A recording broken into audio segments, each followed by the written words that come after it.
As I've leveled many different lawn spaces at multiple properties throughout the last handful of years, this, however, is the best lawn leveling soil mix I've ever used. Now, obviously, I have not used it yet, but I'm preparing to use it right now on this area right behind me. It looks pretty flat, but I guarantee you, up close, there are some spots that are about 1 inch lower than everything else. When you're cutting your grass at 1 inch off the ground, it makes a big difference. I want to flatten those things out, but before I really get into the meat of this video, I need to tell you right up front, the only thing you need to level a lawn is just a little bit of sand. Just run off to your local big box store and grab some sand and put it on the spot. It's the simplest possible way to do it. It's still a lot of work, but it's probably the laziest way to do it. And it's the least beneficial to the lawn to do it that way. So as we get deep into this video, I want you to understand that this is, let's call it the ultra mix. You don't have to go this far. Everything here is optional, but I'm going this far. And believe it or not, I could go further. So as we look into this soil that I have here, there are a lot of little sticks and things in it. Now, if I really wanted to go far, I would screen this. I could go and pull out a screen to only let the fines go through, and all of the bigger sticks and chunks, I wouldn't put on the lawn. I'm not going to go that far, however. If you want to take it that extra mile, go for it. What I got here is potting soil. This is really just potting soil. When we're leveling lawn, if we don't want to add seeds, weed seeds to our lawn space, we really need to make sure that we're using soil that is clean. So some sources are going to be cleaner than others. These bags of potting soil mix, these are fairly premium bags of potting soil mix. They don't have any weed seeds in them. Now, if I was leveling out like an acre of lawn space, it would be wildly too expensive to use bags like I'm doing right here. But for a small little area that's 250 square feet or so, it's just fine. You need soil. And over there in my gray bucket is a whole bunch of sand. Now, I made a video about a week and a half, 2 weeks ago about which sand to use in your sand soil mix or just straight up sand leveling on the lawn. In that video, I explained why my choice is all-purpose masonry sand. I'm not going to go into why, other than to say that is the best sand to use. If you want to learn more about it, link will be in the description to that video. Typically, if the native soil in your lawn is a sandy loam, then you can go up to, say, 70% sand to 30% soil as a rule of thumb. If you got more of a clay soil, you want to be more in that 50-50 or 40% sand to 60% soil. The reason for that is if we're putting too much sand on top of a clay soil, then it's really going to create kind of like that layered cake feel. And in some cases, it might form too hard of a crust, almost like a little concrete kind of a thing. Not exactly concrete, but it's a layering that you don't want in your lawn. Water and nutrients hits it, and it's going to roll off as opposed to absorbing in. Keep the sand level down if you're on a clay soil. If you're on a sandy soil, then you can boost it up quite a bit. Now, if you also like the idea of adding more organic matter to your lawn like I do, you're going to keep that sand content down as well. So I'm going to be shooting for roughly a 50-50 mix of sand to soil, and I'm putting it on a sandy loam lawn. In these 2 bags of soil, we're looking at mostly composted wood products, forestry products like bark. We're looking at pine dust. We're looking at sawdust. We're looking at a little bit of peat moss. It's a potting mix, so there's even a little bit of perlite in here. I'm not shooting for perlite, but there is some. Now, I'm not going to open up any other bags, but what I've got in here right now is the Dr. Earth pot of gold. That's the source of these bigger chunks of wood. So if you don't want bigger chunks of wood, you can screen them out or find a different potting mix soil, nursery soil that doesn't have the sticks. The reason I wanted this is because it's got this true biotic, which is basically they're injecting beneficial soil microbes into the potting mix, plus mycorrhiza fungi. We get a pretty good amount of microbial life and mycorrhizal life injected into the lawn when we use this product. However, it's also got some peat moss in there, so it's almost like filler material. All organic matter, virtually everything here is just going to add to the girth of the lawn, bringing it up.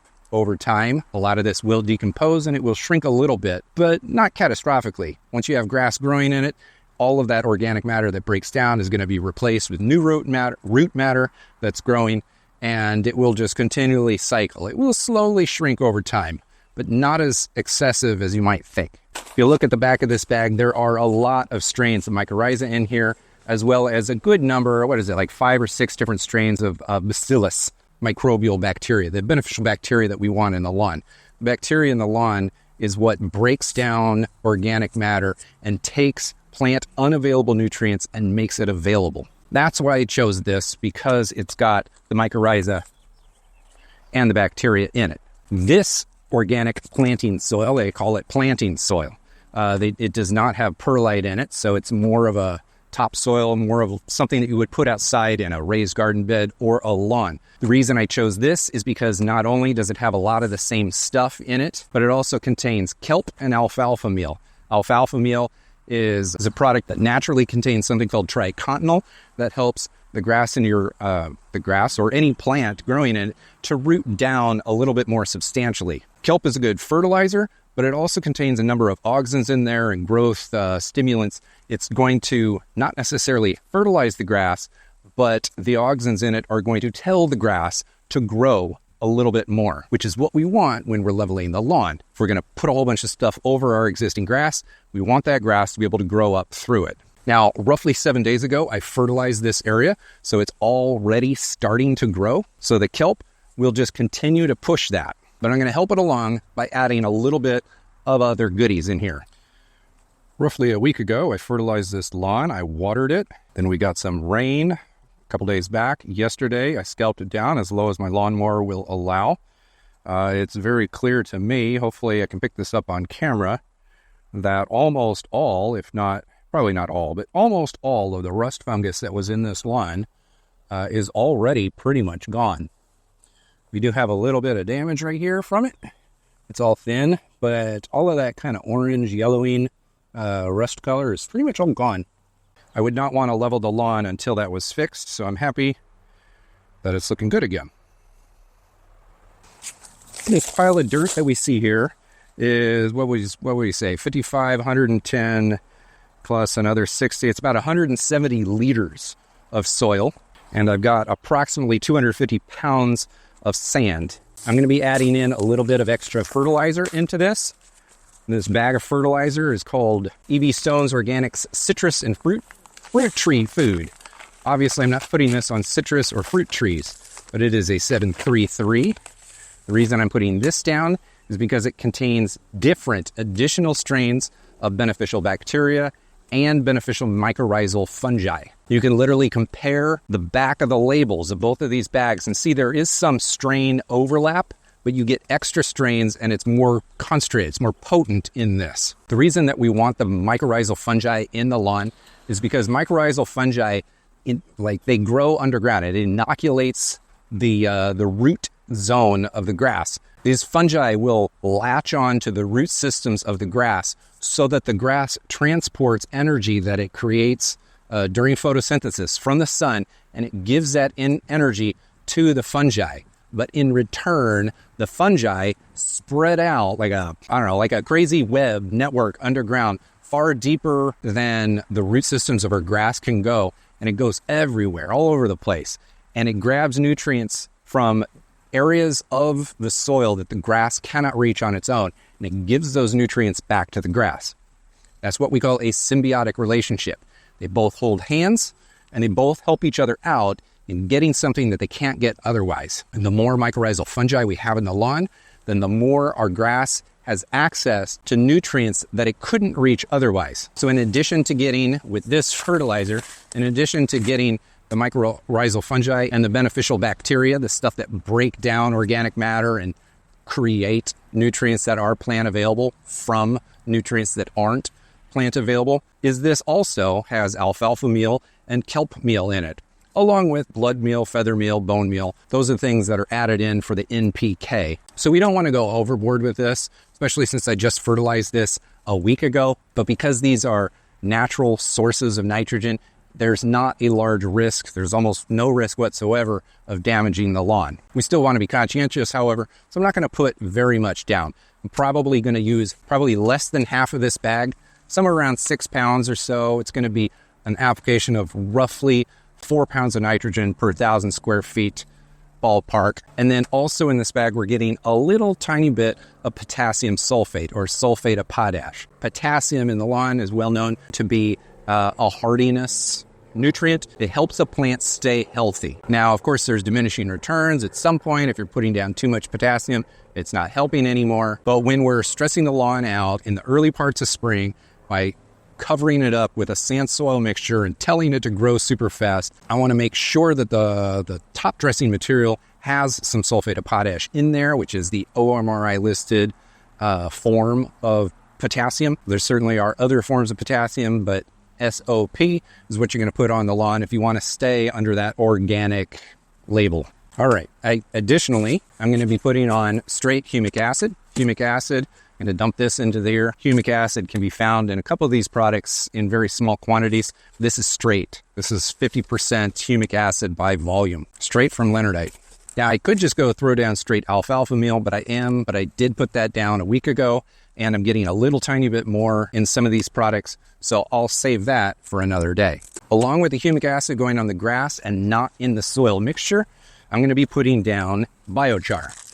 Now, I could use, and I probably should use, this is another way that you can make this mixture even better, is to use straight biochar. It's very easy to find some companies that sell completely just straight biochar, not mixed with anything else. I've used many of those products in the past. I don't currently have any in the garage. I didn't have the foresight to go out and buy a straight biochar product a couple weeks ago, so I'm making do. This is a 30% biochar blend. It's basically straight compost, no peat moss. It's got aged forestry product, but only the fines. So all the little sticks and chunks of wood that you find in some of these potting mixes are not going to be in this. This is going to be a very fine product. 30% of it is biochar. Biochar is different than charcoal or horticultural charcoal. It's a product that's made from essentially burning wood in a zero oxygen environment at somewhere like 700 degrees or something like that. I'd have to look up the temperature thresholds, and I think it can move up and down a little bit. This is pine-sourced biochar, so it's a softwood. And the reason that we want biochar in the lawn, especially a little bit deeper in the lawn than that super-duper top layer, is because biochar has little microscopic pores in it. And those microscopic pores are going to hold on to water and nutrients better than sand or anything else in the soil. It's like the ultimate water holder, nutrient holder. If you're putting anything on the lawn that can leach through, it's more likely to stay in the biochar than anything else. And because those pores are so tiny, grass roots cannot get into them very efficiently, but mycorrhiza can. And if the mycorrhiza can go into it and extract moisture and nutrients, it can then transport it into the grass root system. And that's going to give our grass more resilience and a better chance at getting through drought conditions. You're not going to have to fertilize it as often or water it as often. And that's really what I want, because I don't want to water this lawn any more often than I have to. Now, here's a product that I would put in if I had acidic soil. This is garden lime. Lime is what you put on the lawn if your soil is acidic and you want to bring it back up into the correct pH zone. For grass, you're looking at somewhere around 6.5 pH as your target. But typically, if you're anywhere between 6 and 7, almost everyone is going to say, yeah, that's fine. I know for a fact that my lawn pH right here, because I did a soil test, is 6.6. It's pretty much as perfect as you get. So I'm not going to put that in. But if you did have acidic soil, you could mix this into the mix and kill two birds with one stone. On the flip side, if you had really alkaline soil, you could put some soil sulfur into the mix to bring that pH down. Now, the last main thing that I'm going to put on is actually a fairly big bag. I'm going to be putting down straight worm castings. It's that same brand. It's random coincidence. I didn't even notice it was the same brand until right now. EB Stone Organic worm castings. Worm castings are going to go into this mix. Some people call worm castings a fertilizer, but it's not really. It does technically have an NPK rating of 101 or 100, or I guess the different bags that label it all are pretty close to that 100 range. This bag does not label the NPK for the worm castings, so we're not putting this down as a fertilizer, so to speak. We're putting this in there because it's got an enormous amount of life in there in the form of microbes and bacteria. These are the things that go in, as I've said at least a couple times in this video already, they go into the soil and they make plant unavailable nutrients available for the plant. So just imagine these are little bugs, and they're eating nutrients in the lawn that the grass cannot eat. And then they poop out those nutrients as nutrients that the plants can't eat. Anyway, that's just a silly thing.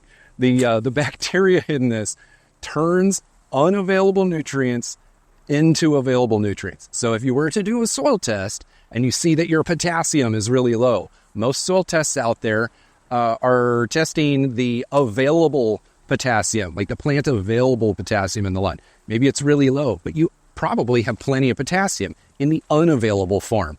Well, the more microbial life that you have underground, it's going to create more available potassium without fertilizing at all. And if those nutrients can get stored away in biochar or organic matter, and even if they leach down low in the soil profile and the mycorrhizal fungi can still reach it and bring it back up to the soil, you're gonna have significantly healthier grass, a better lawn that works year-round. I don't know about year-round. I mean, a lot of places freeze and things go dormant, but you get my point. Everything works better when we're caring for the health of the soil. So if I'm going to top dress this stuff to level the lawn, I'm going to put the best stuff I could possibly get in there, on there. I got to say it, it's kind of unrelated to this video about the mixture, but really the mixture needs to be dry. I guess it is fairly related. So all of this soil, all of this stuff that was in the bags, this was wet 10 days ago. I took it all out of the bag. I laid it all out on the tarp, laid it in the sun for it to dry. The same thing goes for the sand. 250 pounds of sand I laid out on this tarp to dry, because once we go and put it on the grass, if it's completely dry, but there's moisture in the soil, the grass is going to continue growing, but this is not heavy. So it's far more likely to be able to grow up through the material. You're going to kill off less grass. The end result is going to look good faster if you use completely dry material. Once I get this on the lawn, I'm not even going to water it for days, maybe a week. I don't know. We'll see how it goes. But I want that grass to be able to grow through it before I start watering this. I just don't want to mulch down what I already have, because what I already have is pretty good. In case you're wondering, that's roughly 3/4 of a cubic foot.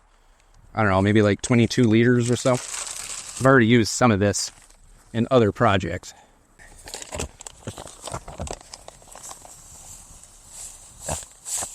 Ooh, powdery. Should also note that this company doesn't go by the name Plant Willow anymore. It's an older bag. I believe they changed their name to Rosie. They cater more to the gardening market.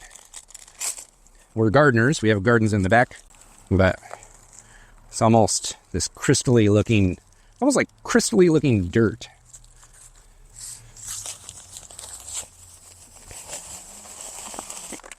I don't need this.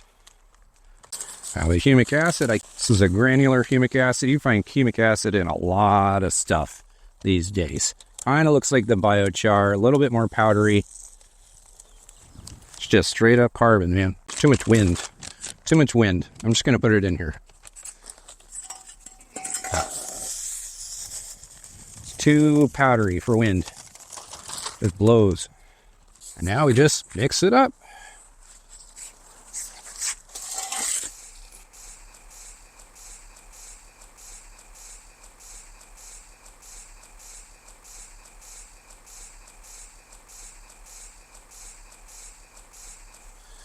All right, it's my dirt mix. Like I said at the beginning of the video, this is probably the best dirt mix I've ever used to level a lawn. Could probably be even better than that, but I'm not gonna complain. So instead of just dumping tons on the ground, I'm gonna start with the lower areas, plain overhead. I'm gonna start with the lower areas right here. Just put a little bit of sand, a little bit of dirt, mix it together. Put it in the lower areas, probably give it a day or two to sit, and then I'll add a little bit more. Yeah, I can do this with my hand. Essentially, I'm doing 2 scoops of that, 2 scoops of that. That's going to give me roughly a 50-50 mix. There's another one of those. On my butterflies. That looks really nice. Show you what it looks like. Show you what it looks like up close. And then I'll start leveling. All of that will probably come in another video. So I'll keep scooping and mixing this together. See, things like that. Little chunks. Break it apart. But this will be a really good leveling. Look at that. All you got to do is just do that. It's all flat.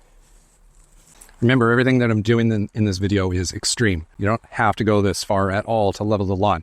Sand is literally the only thing you need, or soil, or straight compost. Like, you don't need to get fancy. But if you do want to choose a sand, watch this video up here. This is where I explain how to choose the right sand.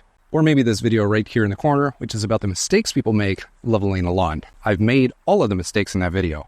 Take a look at one of those.